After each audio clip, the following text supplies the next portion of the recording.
Kirasura Kohai Naka! And today I want to talk about my new favorite manga, Love Me For Who I Am. Now, I'm not typically a manga reader. I'd rather opt for consuming the more visually stimulated format of anime instead. However, when I heard the synopsis of this series, I immediately got my hands on it, and I was blown away. This video isn't necessarily a review, and will only cover general topics and information brought up in the narrative, while remaining spoiler-free of course. Love Me For Who I Am is a romantic drama story that follows the non-binary protagonist Mogumo. After making a wish on a tarabata tree, their classmate Tetsu invites them to work at Cafe Question, an otokonoko maid cafe ran by his older sister. Conflict begins to arise as Mogumo doesn't identify as male like the majority of the other staff, nor do they identify as female, leading to the cafe broadening its sense of self-expression and opening up its members, as well as other characters throughout the series, to deeper paths of self-discovery. The manga is pretty short, being published from 2018 to 2021, and totaling about 28 chapters across 5 volumes, making it possible to binge within a day. But within that short amount of story,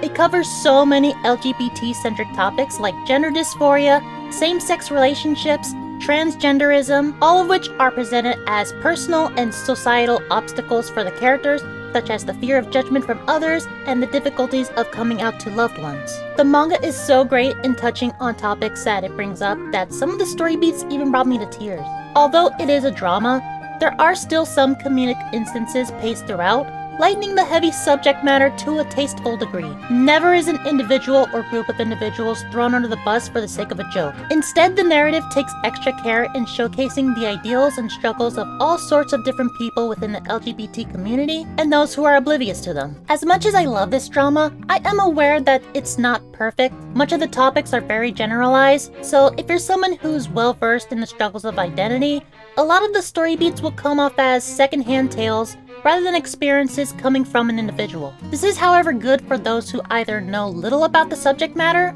or struggle with understanding themselves, as the manga does a great job in educating its readers on its subjects without being too extreme. Because of this, the manga is a great source for developing sympathy for those who relate to the subject matter. It's also super surprising the lengths this manga goes, as LGBT rights in Japan aren't as strong as they are in America. So seeing these themes expressed as thoroughly as they are is very refreshing and brings me comfort knowing that there is still a push for more expression through media in the country. Love Me For Who I Am is an incredibly touching story and made me more confident in my identity as a non-binary individual. Those of you who are already very familiar with the themes brought up in the manga may not get a lot out of reading this, but if you're an ally, someone who wants to know more about LGBT perspectives and issues, or just enjoy a really good narrative revolving around a positive outlook on these issues, then this is a manga you really need to check out. I think the best thing this manga teaches